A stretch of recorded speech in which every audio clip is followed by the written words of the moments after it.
I had never been the kind of woman that was into weddings, that was into being a bride, and there was something about planning a wedding that got me all excited to look at the bride magazines, because I just had never been part of my life. And my mom got me every bride magazine out there, and pretty quickly it was unpleasant to me to look through them. I thought that I was really excited about it, and then it was boring to me, and all the frou-frou and fanciness just wasn't my thing.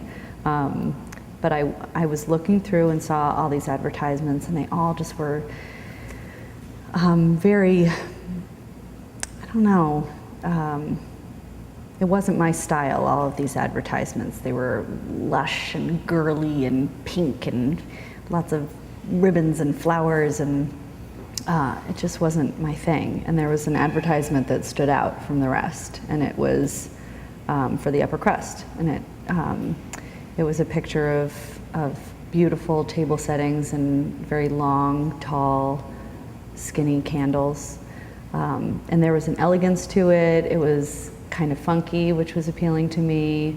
There was sort of an urban quality as opposed to the romantic castles in the hills.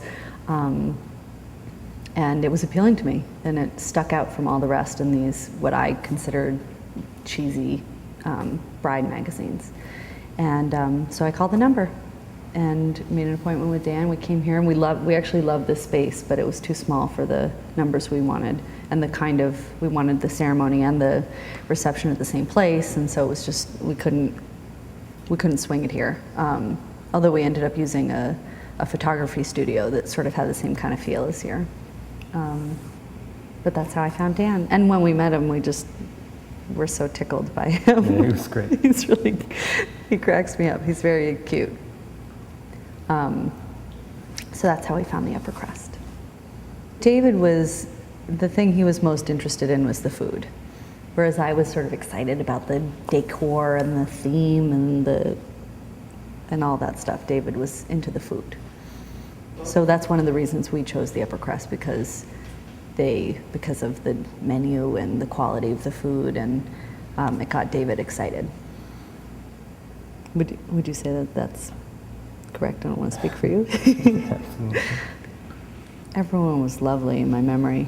I mean, it was almost 7 years ago, so I don't recall, but everyone was lovely. We were happy with every part of it. Do you remember anything about the staff? Staff? What staff? Everyone was lovely. It was great. I mean, Dan was like my guy. I don't know. That's how they run the whole thing. It's that you don't even have to think about that kind of thing. You don't have to worry about it. Everyone was professional and polite and friendly, and everything went perfectly. I had in my head that I wanted something unconventional, and that we wanted something that reflected both of us. I feel often weddings reflect the bride, hence all the flowers and the frills and they're very unmanly. And and so Dan ended up calling me the anti-bride because I wanted no flowers, and I didn't want to walk down the aisle alone on the arm of my dad. So he just called me the anti-bride 5 minutes ago. So we walked in together for the ceremony, and our decor, because it was in October, it was autumn. We had, instead of flowers, we had leaves, and they found gorgeous big fall leaf arrangements. And it was in a photography studio, so they had a big white cyclorama, and they had, he found leaf gobos to project on the walls. It was really cool. And what do you think? You put in your 2 cents. No, absolutely. I mean, Dan was incredibly enthusiastic about helping us kind of realize our vision for the wedding, and that he had no preconceived notions of what the wedding should be, or he didn't have a formula on how to do it. He was very much into listening to exactly what we wanted, throwing out ideas, listening to our ideas, incorporating them into the whole process. And I remember it was really exciting. Yeah. There was one thing at the time. I was doing a lot of visual arts and crafts, and